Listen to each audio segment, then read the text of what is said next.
Kouri releases her children's book on grief, and a few months later, on May 8th, Kouri is arrested and charged with criminal homicide and several counts of possession of a controlled substance. I just wanted some story to read to my kids, and it's just comforting to them to know that, you know, they're not living this life alone. Like, Dad is still here, it's just in a different way. Ooh, did she kill her children's father? That is the question that a jury is going to be deciding. But today, a judge is going to be deciding whether or not she should get a bond ahead of her trial. Her attorneys want her out, presumably so she can be home with the couple's 3 kids. The prosecution wants her to stay in, and so does her husband's family. They are there, and so are a lot of people. Our team is there. Our field producer, Adrian, telling us that there are crowds of people at the courthouse lining up to get into that courtroom to get a look at Kouri Richins and be there for this bond hearing. So as soon as things start up, we're going to go in there together live. In the meantime, let me bring in my guest, trial attorney Rich Schoenstein, joining us from New York this morning.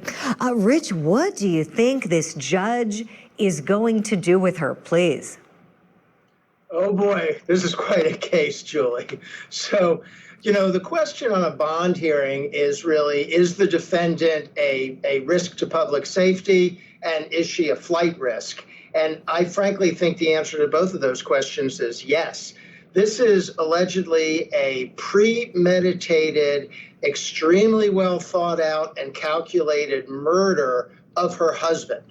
So why would the kids be safe? Why would her friends be safe? Why would anybody be safe if she did this? So that's an issue. And then secondly, why isn't she a flight risk? I mean, clearly these are circumstances she might choose to get away from with or without her kids with her. I don't know that the judge is going to let her out. I'm with you, Rich. I don't think so. I don't think she has a prayer at getting out. The charges, it's far too serious. And it's so sinister, too, because you think about, okay, if she was a danger to her husband, if she did kill her husband, there were no overt signs of this. This was secretive. This was a horrible plot to take his life. The state says for money, you know, so who else might be in danger? I think we're going to be hearing some stuff about one of her husband's siblings. You know, there's a sister that apparently Kouri Richins really doesn't like, and that sister is in control of things because, as we heard in the report that Kelly filed there, Eric Richins had the wherewithal to say, oh, I'm putting things in my sister's name because things don't seem right with my wife. He thought she was trying to poison him, that according to his family members. Let's look back at that clip that I think many people just can't get enough of, myself included, when she goes on television locally and she's promoting her brand new book about a year after her husband was dead. My husband passed away unexpectedly last year, so it's March 4th was a 1-year anniversary for us, and he was 39. It completely took us all by shock. And we have 3 little boys, 10, 9, and 6.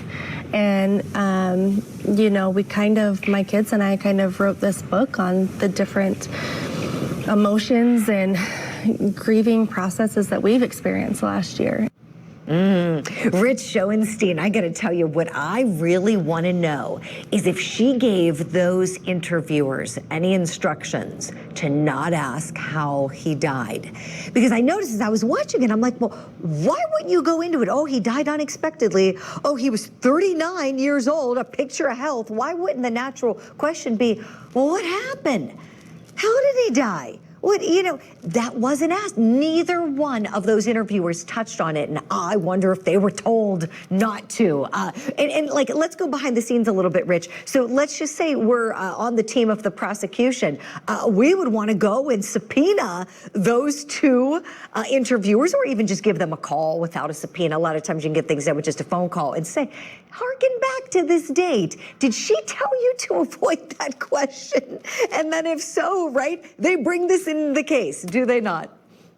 That's right. The interviewers, the producers, whoever else in the media she talked to. And what about the book publishers? Did she have communications with her book publishers? Did they ask her about cause of death? Ooh, What that's did she say in good. this regard in her course of publishing a book and going on a publicity tour? Because most defendants don't have a lot of communications about the death following it. Here, she's out selling a book that she's written, and she's probably had a lot of communication. So if I'm prosecuting this case, Julie, I want to get my hands on all of them.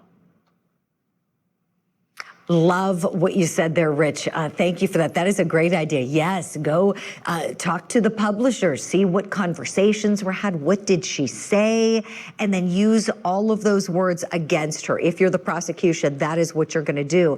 If you're the defense, here, they're defending her on innocence grounds. They're saying she, without question, did not do this, and there is no evidence of it.